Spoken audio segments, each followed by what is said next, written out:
आदरणीय हमारे मंच पर मेरे साथ जो अमूल्य निधियाँ मौजूद हैं उन सभी को मैं प्रणाम करता हूँ और आप सबको भी प्रणाम करता हूँ।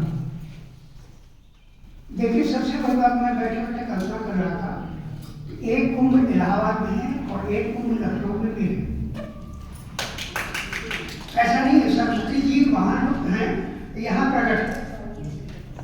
ये सबसे बड़ी बात है। मैं सोच रहा था कि वहाँ सरस्वती जी लुप्त हैं इलाहाबाद में।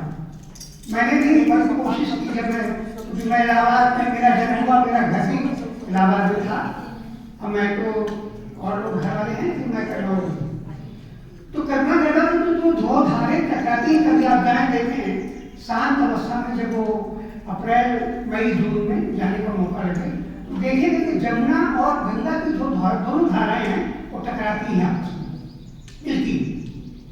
जब मिलेगी तो टकराएंगे, प्रेम उत्पन्न होगा। तो हमने कल्पना की कि वही सरस्वती, जहां प्रेम उत्पन्न होने लगे वो सरस्वती का स्वरूप ही होता है। और ये मान के चलिए वो कवि के पास ही है सरस्वती। सब कहते हैं गंगा नहा के, जितने करोड़ों लोग गंगा नहाने गए और किसी ने नहीं देखा कि वो सरस्वती है कहाँ, किसी ने नहीं देखा। केवल कल्पना करते रहे कि लुप्त है, लुप्त है, लुप्त नहीं है। वो सब हम लोगों के दिल में, दिल में बसी हुई है, और जहां सारे इकट्ठे होते हैं वहां प्रकट होता है। कभी आपने देखा है कि कविता पढ़ रहे हैं, बड़ी सुंदर स्वर में पढ़ेंगी, पूरा लग रहा था कि वो जो कविता पढ़ रही थी, मुझे लगा था कि ये सरस्वती का अवतरण बसंत के साथ पड़ा। मुझे बहुत ऐसे स्वर में तो हम भी नहीं पढ़ पाएंगे शायद, और कभी आप लोगों को किसी के गला बहुत अच्छा स्वर पढ़ ले, बहुत सुंदर स्वर में पढ़ा। तो मैं खुश होता हूँ कि माँ का आवाहन होता है। एक कारण ये मेरी समझ। दूसरा कारण, मैं तो इलाहाबाद का हूँ, तो मैं कह सकता हूँ कि मैं गंगा का गंगा की रज हूँ।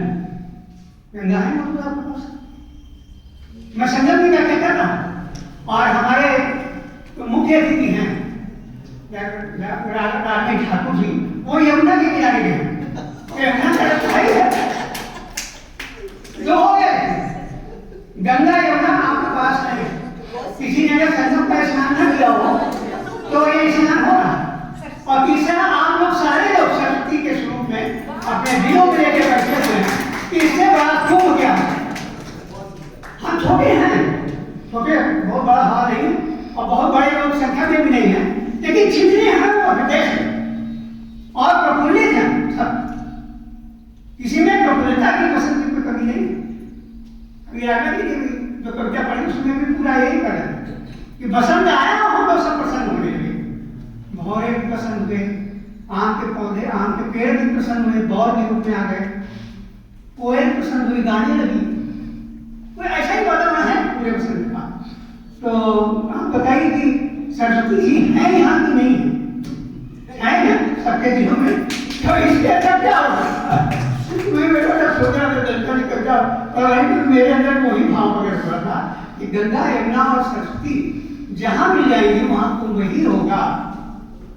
और एक चीज और समझ में आई, दूसरी बात में थोड़ा सा मुझे समय चाहिए, मैं इसलिए ले रहा हूँ कि अपने उद्गार को थोड़ा कहना भी जरूरी है। छिपा के ले जाऊंगा, फिर कहूंगा किससे? भीड़ से कहीं कहूंगा, अपने लोगों के बीच में नहीं कहूंगा, अपने सरस्वती धारकों से नहीं कहूंगा, किसे कहूंगा? तो यही लगा कि हमारा कुंभ है। और देखिए, दूसरी बात क्या प्रकट हुई, दो कविताएं, दो पुस्तकें हमारे सामने आई। और पहली पुस्तक तो राघव ठाकुर जी ने बहुत अच्छे ढंग से दिया है, और हम सोचते हैं कि जो कवि यहाँ छपे हुए हैं, बैठे हुए हैं, इसी कविता को पढ़ें, वो ज़्यादा अच्छा हो। और भविष्य में भी जब भी आपका कुछ संग्रह आपकी कविताओं का निकले तो वही कविता पढ़े, उससे ये होगा कि जन जन तक आपकी छपी हुई कविता पहुँच जाए। उसको पढ़ेगी, सुनते पढ़े। कभी कभी हम लोग भी करके ले जाते हैं, उठा के हमारे घर गया, मनाया, पढ़े भाई, वो ठीक नहीं है। प्रयोग करना चाहिए। तो जो कविता इसमें आपकी छपे उसका उसका प्रयोग करिए। और जब भी राघव जी को करता है तो वही वेलेंस से आपको पढ़ना, तो दोनों काम हो जाएगा, श्रोता भी सुन लेगा, कविता भी सुनी आ जाएगी। और ये महत्वपूर्ण होती है, जब पुस्तकें होती है तो महत्वपूर्ण होती है। आज भी फेसबुक में कविता जा रही है, गूगल में भी जा रही है, बहुत जगह जा रही है, पता नहीं हम तो बहुत सारे नई टेक्नोलॉजी नहीं जानते, लेकिन ये बहुत महत्वपूर्ण है जो जा रहे हैं। ये वर्षों तक जब तक व्यक्ति अपने पास इसको रखेगा, 10 साल 20 साल 15 साल, ये जीवित रहेगी आपकी कविताएं। तो मेरा यही मानना है कि पुस्तक में कविताओं का, कहानियों का, गद्यों का आना बहुत जरूरी है। ये बहुत महत्वपूर्ण जरिया है। कैसे महत्वपूर्ण जरिया नहीं आता है कभी ना एक शब्द है, लेकिन ये नहीं है, तो इसका भी लोकार्पण होना चाहिए हम लोग को बीच में। दूसरा है कि ये किताब क्या कहते हैं, नवीन जोशी जी की किताब है, ये भी कविता की है आई। हम तो कभी आज्ञा करेंगे कि कभी मौका लगा करें तो कहानियों का भी संग्रह दे, निबंध का दे, लेकिन उसमें पैसा ज़्यादा लगेगा। जैसा आपने अभी व्यक्त किया, ये मर्म हम सबको समझना चाहिए। ये क्यों निकले, क्या करते करें? रावण ने अपनी ठेका नहीं लिया ना कि आपकी कविता को जनमानस में पहुंचाए, ये ठेका नहीं, लेकिन आपको प्रोत्साहित करने के लिए जिम्मा उन्होंने जरूर ले लिया। लेकिन अभी नहीं है, अगर भी आज जिम्माना बंद कर दें तो बंद हो जाएगा। आप कहाँ जाएंगे कविता पढ़े, कहाँ अपने प्रकाशन की बात करेंगे कविता में छा बड़ी प्रकाशों की हालत बहुत खराब है, आप अच्छी तरह समझ लीजिए। आप वहां से छपाना बहुत कठिन होता है। जिस भी पुस्तक को आप छपाने जाएंगे 10,000 15,000 20,000 30,000 50,000 जितना आपसे वो निकाल सकेंगे आप बड़े खुशी देकर रख करें।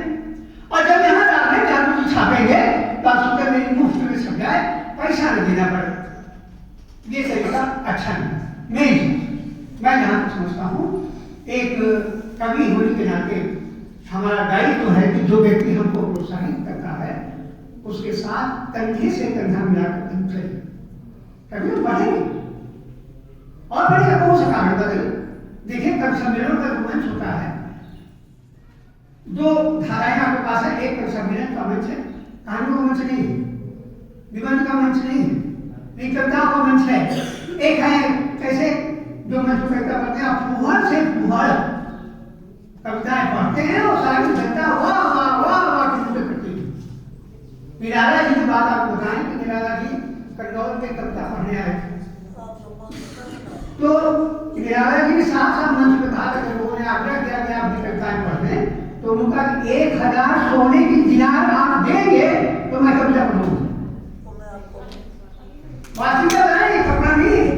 कन्नौज की कवि सम्मेलन में उन्होंने कहा 1,000 सोने की दिनार देंगे तभी निराला कविता पढ़ेगा।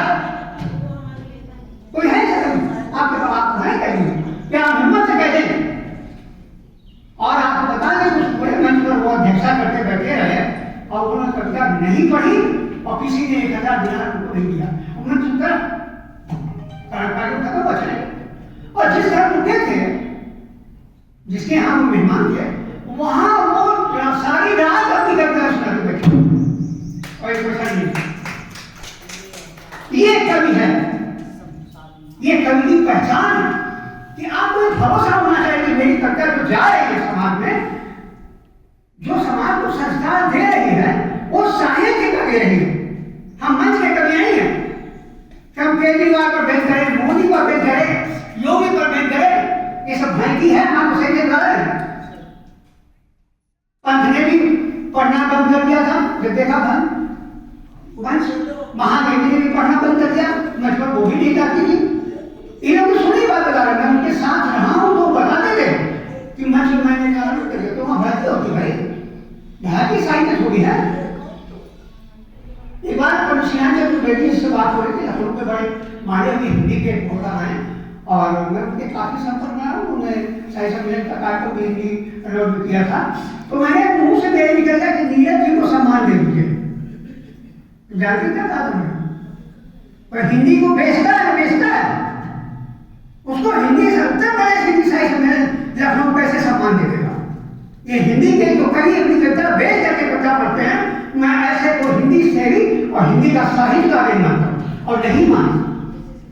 और कन्नौज के बहुत बड़े स्वरजंती अधिवेशन में नीरज को उन्होंने नहीं बुलाया, क्योंकि कन्नौज कहता रहा कि नीरज को बुला दीजिए, क्योंकि नीरज की ससुराल कन्नौज में नहीं आएंगे।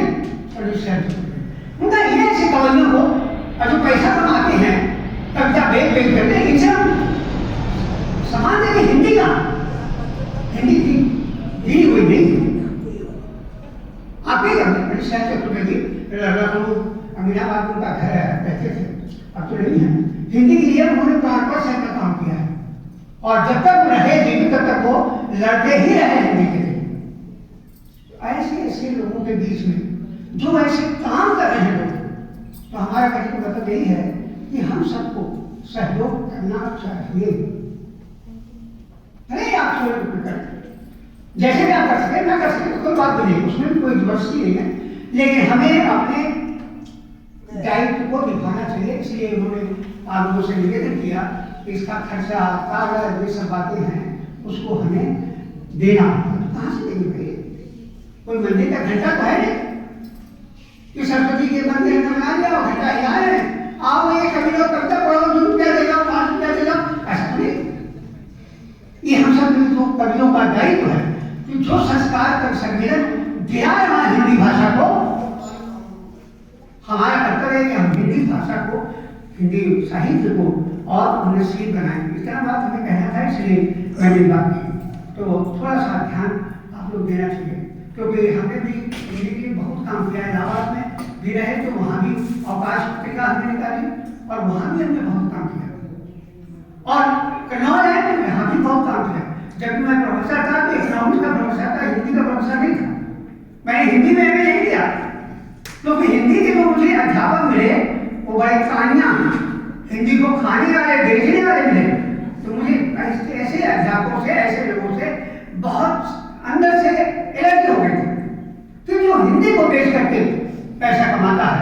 आपको विश्वास नहीं होगा, धर्मियों में मेरी कई कविताएं छपी, कई निबंध छपे, कई इंटरव्यू छपे। जब मैं अपनी जमाने के पुस्तक में था तो धर्मियों से पैसा भेजता था तो मैं उसे वापस कर देता। मैंने पैसा नहीं लिया, पैसा नवभारत टाइम्स को मैं संभाल लेता था, जो समाचार मैं वहाँ लिख करके छापता था कन्नौज से, तो उसका पैसा जो हमको मिलता था वो भी मैं वापस कर देता था, किसी नहीं लेता था। नवभारत टाइम्स लखनऊ को मैं वापस कर देता था। तो सवाल निकला ऐसा आप क्यों करते हैं? उनके हमें सर्विस इतनी अच्छी हमारे पास है, तो मुझे क्या लगता है हिंदी को पेश करके खाने की ये दृढ़ता होनी चाहिए। मुझे जो कवि वास्तविक है, जो हिंदी साहित्य का फ्लोरा है, उसके अंदर की हिम्मत होनी चाहिए कि मैं रोटी उसकी हिंदी की नहीं खाऊंगा। अगर रोटी खाने तो कहीं से खा लूंगा, रोटी खाने के बहुत रास्ते हैं, उसे क्या लीजिए। तो मैं इसीलिए इकोनॉमिक्स का मैं प्रोफेसर रहा, हिंदी का प्रोफेसर नहीं रहा और मैंने सोचा तो कोशिश हमको भी होनी चाहिए आज के वर्तमान समय में इस धारा को, जो धारा रागे ठाकुर जी चला रहे इसको नहीं चलाना, इसको आगे बढ़ाना।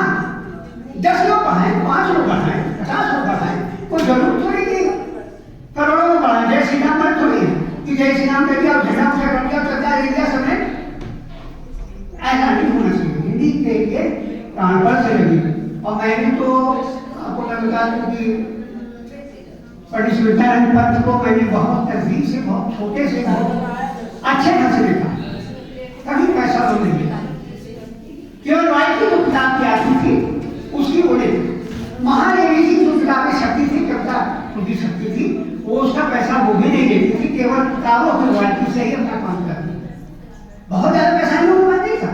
निराला जी का नहीं किस्से आप सुने, निराला जी के बहुत किस्से हैं कि पैसे दे देते थे, जान कर देते थे, कपड़े उतार के दे देते थे। निराला जी का ये महाप्राण कहा गया, हिंदी का महाप्राण। आज तक हिंदी का महाप्राण पूरे भारत में विश्व विश्व नहीं कहा गया, निराला को कहा गया। फक्कर बस्ती थी हिंदी। तो मेरा निवेदन यही है कि हम लोग भी कोशिश करें हिंदी के उत्थान के लिए करें। अब मैं एक कविता नवीन जोशी की परदेश से सुना रहा हूँ, क्योंकि कविता का लोकार्पण हुआ है। तो कुंभ का महल भी है और गंगा का हम लोगों ने जिक्र भी किया, लेकिन ये गंगा में एक कविता मैं पढ़ रहा हूँ। माता संतत के हित के कारण क्यों अनुराग जताती है। ये शाश्वत बात कही हुई गंगा पर जो एक माँ के लिए कहा जाता है वो बात इसमें आई है। माता संतत के हित कारण क्यों अनुराग जताती है, गंगा मैया स्वर्ग छोड़कर मृत्यु लोक में आती है। ये माँ ही कर सकती है। माँ जितनी भी माएँ हैं, जितनी भी कहा जाए महिलाएं हैं, ये सब माँ हैं। ये कहाँ से आती है, इसमें इन्होंने बहुत अच्छा लिखा है कि गंगा मैया स्वर्ग छोड़कर मृत्यु लोक में आती हैं। भागीरथी का बल से हर्षित मैया धरणी पर उतरी। देव भूमि गंगोत्री से माँ अखिल भरत भूपर्ध श्री बेटी सूर्याचक की माँ उनको पुकार जाती हैं। गंगा मैया स्वर्ग छोड़कर धरती पर आती है। ये जो चीजें हर आदमी नहीं कह सकता, ये कभी ही कह सकता है।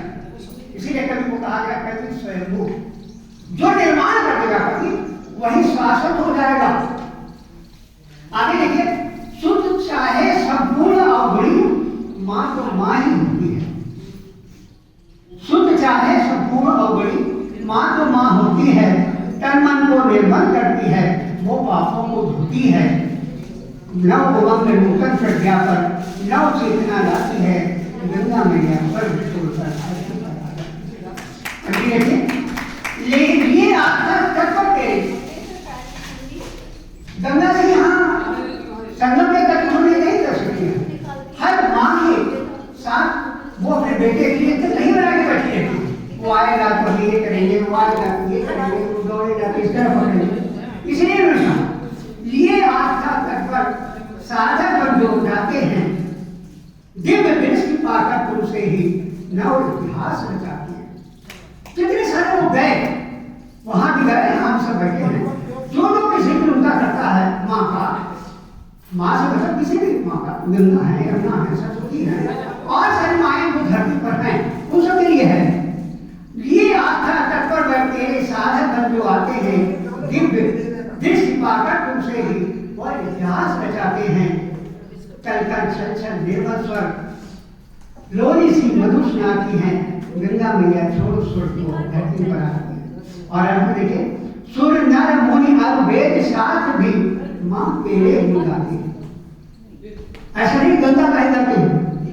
जो बेटा है अपनी माँ का, वो भी अपनी माँ का काम गाना गाता है। वैसे ही जो नालायक बेटे हैं उसे कोई पसंद नहीं है, लेकिन जो बेटे होते हैं वो अपनी माँ का गाना गाते हैं। मैंने तो गाया खूब। और जो भी अपनी माँ से प्रेम करता है, जो माँ का वासन उसको मिलता है, वो सब गाते हैं। वही चीज उन्होंने लिखा है। सुर नर मुनि और वेद शास्त्र की माँ तेरे गुण गाते हैं। आस्था से जो भी आए हैं हर अभीष्ट पा जाते हैं। डुबकी उस पावन पुरुष की भाव से पार लगाती है। गंगा मैया स्वर्ग छोड़कर धरती पर आती है। ये बहुत सी विकल्पाएं सभी है। गंगा ने इसलिए प्रभाव किया, इसमें गंगा को पकड़ लिया, गंगा छोड़ देंगे। दूसरी देखिए, इसमें बहुत सारी कविताएं, बहुत अच्छी अच्छी कविताएं हैं। तो मैं सारे लोगों को नहीं, सारे लोग अपने भी छपते हैं वो पढ़े, मैं अपनी पढ़ी हुई छपी हुई पढ़ लेता हूँ। और इसी के बाद मैं आप सभी को प्रणाम करूँगा। देखिए, जब मैंने बसंत में मैंने बहुत कविता लिखी थी, शायद ये लिखी पहली दिन लिखा है, तो मैं अंदाज लगाता रहा कि ऋतुराज बसंत आता क्यों। हालांकि ललिता जी ने अपनी कविता में बहुत अच्छा वर्णन किया। वैसा वर्णन तो मेरी कविता में नहीं है, लेकिन बहुत अच्छा वर्णन किया। ये कोशिश मैंने भी की है। धरती के उड़ान, धरती के हृदय में, धरती के उड़ान भुजाओं में प्रस्फुटित है। सारी भुजाएं, जितनी भी भुजाएं धरती पर मौजूद हैं, वो प्रस्फुटित होने लगती हैं। ऋतुराज बसंत का है। जब आदमी घूमने लगता है, कूदने लगता है, मगन हो जाता है, मस्त हो जाता है, तो लगता है कि कोई बात है। तो वो बात क्या है? ऋतुराज बसंत है। धरती के उड़ान भुजाओं में प्रस्फुटित ऋतुराज बसंत। हौले हौले डाल डालकर कोयलिया का, ठीक है, कोयलिया आप देखिए स्वर उनके ऊपर की लिखी है। हौले हौले डाल डाल पर कोयलिया तो सुनते हैं तो कोई हमने कहा कि ऋतुराज बसंत, ऋतुराज बसंत आ गया, इसका अंदाज लग जाता है। आगे देखिए, रज रज कणिकाओं में अंकुर फूटता, रज रज कणिकाओं में अंकुर फूटता, धरती का वर्णन किया। जब धरती के जो रज रज है वो जब कम बीज पड़ता है तो फूटने लगता है, निकलने लगता है, तो मुझे लगता है कि ऋतुराज बसंत आ गया। रज रज कणिकाओं में अंकुर फूटता, ऋतुराज बसंत, आनंद आनंद भरा अनुराग कुंज सखियों का ऋतुराज बसंत। सखियां जो है आपस में, बच्चे जो है आपस में, जो मानव संस्कृति है आपस में, जो और जीव जंतु की संस्कृति है आपस में, वो क्या करती है, वही हमने लिया है। आनंद भरा अनुराग कुंज सखियों का ऋतुराज बसंत। और लिखा है, अनन्य प्रेम पुष्प खिले, कला पांडित्य का ऋतुराज बसंत। ये कला पंडित हमने इसलिए कहा कि आप सबने अभी कविता पढ़ेंगे बसंत पर, तो ये सब ऋतुराज हैं कि पंडित हैं, कितने कवि हैं, सब ऋतुराज पंडित। जब ये बसंत पर गाना गाने लगे, कविता पढ़ने लगे, तो समझ लीजिए कि ऋतुराज बसंत आ गया, जैसे आज आया होगा। हम आपने ठाकुर जी ने आयोजन किया, तो हम लोग सब बसंत पर चले। आनंद भरा अनुराग कुंज सखियों का ऋतुराज बसंत, अनंत प्रेम पुष्प खिले, कला पांडित्य का ऋतुराज बसंत। विभूषित धरा पोत वस्त्रांगना, विभूषित धरा पीत वस्त्रांगना, सरसों का ऋतुराज बसंत। आपने देखा कि सरसों से पीली धरती हो जाती है, उसको मैंने देखा जब पीला पीला देखते तो लगता है ऋतुराज बसंत आ गया। और नृत्य करते पक्षी वृंद, शिशुओं की चंचल गति का अनुराग बसंत, एवं उन्माद भाव प्रेमी कलियों का आराधन ऋतुराज बसंत। धैर्य धारणी भूमा के आंखों का लुझन, पकड़ा है नाम उसने, धैर्य धारणी भूमा के आंखों का लुझन किया क्रिया ऋतुराज बसंत। जय हो ऋतुराज बसंत, जय हो ऋतुराज बसंत। ये दोनों कविताएं मैंने बहुत समय दे लिया, थोड़ा थोड़ा समय मेरे लिए आज बहुत जरूरी था कि आपको बताया कि यहाँ कुंभ है, सरस्वती वहाँ कही जाती है, यहाँ पर मैं